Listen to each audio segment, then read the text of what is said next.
അയ്യപ്പനൊന്നുമില്ല. അയ്യോ പണ്ടുണ്ടായിരുന്നെങ്കിലും ഇപ്പോഴും ഇല്ലെന്നല്ല, പണ്ടുമില്ല ഇപ്പോഴും ഇല്ല.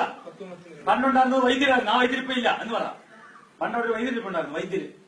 അയ്യപ്പൻ വൈദ്യനായിരുന്നു അവരുന്ന്, മനസ്സിലായോ? ആ അയ്യപ്പൻ വൈദ്യരിപ്പ ഇല്ല അവിടെ. അത് 1957 തീ ഡാമുള്ളവർ കൊണ്ടുപോയി. ഇപ്പൊ അവിടെ ഇരിക്കുന്ന പഞ്ചലോഹത്തിന്റെ മൂർത്തിയാ, കല്ലുവാ. അതിന് മുമ്പ് നവപാഷാണത്തിനെ കൊണ്ടുണ്ടാക്കി വെച്ച അഗസ്ത്യമുനി നിർമ്മിച്ച നവപാഷാണത്തിന്റെ വിഗ്രഹമായിരുന്നു. ആ വിഗ്രഹത്തിന്റെ പുറത്തോടെ നിങ്ങൾ ഇവിടുന്ന് കൊണ്ടുപോകുന്ന നെയ്യ് തേങ്ങ, അതും 4-5 ദിവസം ഉണക്കത്തേങ്ങയ്ക്കകത്ത് നെയ്യ് കോരി ഒഴിച്ച്, പശുവിന്റെ നെയ്യ്, നാടൻ പശുവിന്റെ നെയ്യ് ഒഴിച്ച് സീൽ ചെയ്ത് 4-5 ദിവസം കൊണ്ട് അവിടെ ചെല്ലുമ്പോൾ ഈ തേങ്ങയ്ക്കകത്ത് ഒരു രാസപ്രവർത്തനം ഉണ്ടാവും. ആ രാസപ്രവർത്തനം ഉണ്ടായ തേങ്ങ ആ നവപാഷാണത്തിന്റെ മൂർത്തിയിൽ തേച്ച് പിടിപ്പിക്കും. തേച്ച് പിടിപ്പിക്കുമ്പോൾ അതിലെ നവപാഷാണം ഇതേ ചേരുമ്പോ അതിന്റെ പകുതി വേറെ രോഗിക്ക് കൊടുക്കണം. രോഗികൾ മാത്രമല്ല അവിടെ പൊക്കോണ്ടിരുന്നത്, ഏതെങ്കിലും കാര്യസാധ്യത്തിനാണ് പൊക്കോണ്ടിരുന്നത്. അല്ല, എങ്ങനെ കൊണ്ടുവന്ന് കാശ് കൊടുത്താൽ അവിടെ വെക്കത്തില്ല. അവിടെ കൊണ്ട് പ്രസാദം മേടിക്കണം. ആ പ്രസാദത്തിന്റെ മെയിൻ പ്രസാദം ഈ നെയ്യാ. ആ നെയ്യ് എടുത്തുകൊണ്ട് വന്ന് പോകുന്നതിന് മുമ്പിട്ട് എന്ത് ചെയ്യേണ്ടത് അറിയോ? ഇവിടുന്ന് ഒരു അയ്യപ്പൻ മാല ഇടുമ്പോൾ അന്നേരം മുതൽ അവൻ അയ്യപ്പനാണ്. പിന്നെ അവനെ മോഹനാന്നല്ല വിളിക്കുന്നേ, അയ്യപ്പാന്നാ വിളിക്കുന്നേ. മാല ഇടുന്നവൻ അയ്യപ്പൻ, അവിടെ അയ്യപ്പനുമില്ല. അവിടെ തത്വമസി എന്ന് അവിടെ എഴുതി വെച്ചിട്ടുണ്ട്. 18 പടി എന്ന് പറഞ്ഞാൽ 18 ജീവിത തത്വങ്ങളാണ്. അത് വായിച്ചുകൊണ്ട് മേലോട്ട് കയറി ഓരോ പടി ചവിട്ടുമ്പോൾ ആ ജീവിത തത്വം ഓർമ്മിച്ചുകൊണ്ട് മേലോട്ട് കയറുമ്പോൾ അവിടെ വെണ്ടക്കാശത്തിൽ എഴുതിയിട്ടുണ്ട്, മഞ്ഞ ബോർഡിൽ കറുത്തക്ഷരത്തില് തത്വമസി. തത് അത്, ത്വം നീ, അസി ആകുന്നു, അത് നീ ആകുന്നു. ഇവിടെ അയ്യപ്പനില്ല. ഞാൻ പറഞ്ഞല്ലായിരുന്നു, ഇത് അവിടുത്തെ നമ്മുടെ തത്വസംഹിതയാണ്.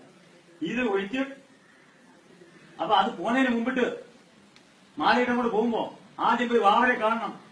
വാവരാണ് അയ്യപ്പൻ ഏറ്റെടുത്ത കൂട്ടുകാരൻ, മുസ്ലിം. അവരിൽ നിന്ന് അനുവാദം, വാവരുടെ കയ്യിൽ നിന്ന് അനുവാദം വാങ്ങിക്കാത്ത ഒരു ഒറ്റ അയ്യപ്പനെയും അങ്ങോട്ട് ചെന്നാൽ കേട്ടത്തില്ല. കണ്ണുറക്കത്തില്ല എന്നാണ് ഐതിഹ്യം. ഹിന്ദുക്കളുടെ ഐതിഹ്യം പഠിച്ചു വെച്ചതൊക്കെ.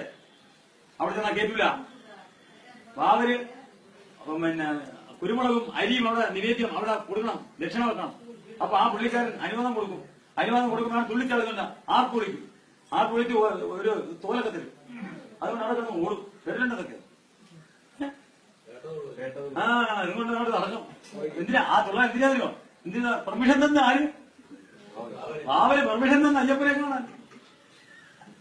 അതിന്റെ സന്തോഷം കൊണ്ട് പോയി അവിടെ ചെന്ന് ഈ കർമ്മങ്ങളെല്ലാം ചെയ്തിട്ട് ഇനിയാണ് കളി. ആ നെയ്യും കൊണ്ട് എവിടെ വരണമെന്നറിയോ? ചേർത്തല അർത്തിങ്ക പള്ളി വരണം. പള്ളി വരുമ്പോൾ അവിടെ അയ്യപ്പന്മാർക്ക് കുളിക്കാൻ ഒരു കുളമുണ്ട്, അയ്യപ്പൻ കുളം. പോയി കണ്ടിട്ട് വാ. ഇപ്പം പോകുമ്പോ ആ കുളത്തിൽ പോയി കുളിച്ച് അവിടെ ഇരിക്കുന്ന പുണ്യാളച്ചൻ, അവിടെ ഇരിക്കുന്ന സെബസ്റ്റ്യാനോസ്, അവിടെ ഇരിക്കുന്ന വെളുത്തച്ഛൻ, ആ വെളുത്തച്ഛനാണ് അയ്യപ്പനെ കളരി പഠിപ്പിക്കുന്നത്. അവർക്കാണ് മുഖമേലെ ഇന്നും ആ കളരി പഠിപ്പിച്ച വീട്ടുകാർക്കാണ് ശബരിമലയിലെ വെടിവഴിപാട്. പോയി തിരക്ക്. അവിടെ പോയി ആ പുള്ളി അവിടെ കൊണ്ടുവന്ന് കുളിച്ച് മാല ഊരി അവിടെ ഇരിക്കുന്ന വികാരിയച്ഛന്റെ കൈ കൊടുക്കണം. അപ്പോൾ ആ വികാരിയച്ഛൻ അതിനെ സെബസ്റ്റ്യാനോസിന്റെ ഫ്രണ്ടില് ചെമ്പ് കമ്പി കൊണ്ട് കെട്ടിയിട്ടുണ്ട്. ആ കമ്പിയുടെ പുറത്ത് കടനായിട്ട് തൂക്കിയിട്ടിട്ട് ആ പുള്ളിക്കാരൻ അനുഗ്രഹിക്കും, അവനെ നന്നായി പാടാം. അപ്പോഴാണ് ശബരിമല പോക്ക് പൂർത്തിയാവുന്നത്. ഇത് എത്ര ക്രിസ്ത്യാനിക്കറിയാം? ഇത് എത്ര ഹിന്ദുക്കറിയാം? ഇത് എത്ര മുസ്ലിമിനറിയാം? കാരണം ഇത് മൂന്നിനെ ഒരൊറ്റ കുടക്കീരി നിർത്തിക്കൊണ്ട് പണ്ടുള്ളവൻ കളിച്ച് ഇത് തങ്ങളിൽ വേറെ അല്ലായിരുന്നു. വേറെ മതം പറയുന്നെങ്കിലും അഭിപ്രായം പറയുന്നെങ്കിലും മതം അഭിപ്രായം. ഒരു 3 എണ്ണവും ഒരു തന്തയുടെ നല്ലൊരു മക്കളായിരുന്നു ഒരു വിചാരം പണ്ടുള്ളവരുണ്ടായിരുന്നു. അവൻ അങ്ങോട്ടും ഇങ്ങോട്ടും അടിപ്പിച്ചില്ല. അവൻ വോട്ട് ബാങ്ക് ഉണ്ടാക്കിയില്ല. ഇന്ന് കുറെ നാളുകൊണ്ട് കുറെ വോട്ട് ബാങ്ക് ഉണ്ടാക്കി. ഇവനെല്ലാം നമ്മളെ പരസ്പരം അടുപ്പിച്ച് പിരിപ്പിച്ച ഈ ബ്രിട്ടീഷുകാരനെക്കാട്ടിയും വൃത്തികെട്ട ഈ വർഗത്തെ എപ്പ തിരിച്ചറിയുന്ന ചെന്നായ്ക്കളുടെ വർഗത്തെ തിരിച്ചറിയുപോയി.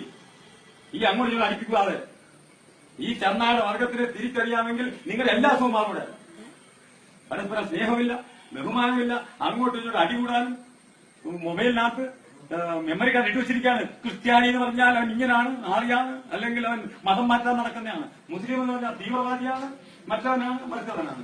ഹിന്ദു എന്ന് പറഞ്ഞാൽ ആ രണ്ടേം കൊണ്ട് നടക്കുന്നവനാണ്, മറ്റവനാണ്, അവനെ തട്ടണം. ഇങ്ങനെ പഠിപ്പിച്ച ചെറുപ്പക്കാരെല്ലാം തലയ്ക്കകത്ത് വിഷം കുത്തിവെച്ച ഏറ്റവും വലിയ ക്യാൻസർ അത് തട്ടിക്കളയാമെങ്കിൽ ഈ ആള് നന്നാവൂലേ?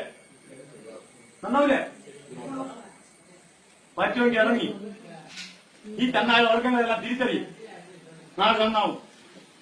ഞാൻ ഒറ്റയ്ക്കെടുത്ത് പറഞ്ഞിട്ട് കാര്യമില്ല. അതെല്ലാം ഞാൻ ആ പള്ളിയിൽ പോയിട്ട് ഞാൻ ഷൂട്ട് ചെയ്ത് അപ്പ ഇരിക്കുന്ന അച്ഛനുമായിട്ട് ഞാൻ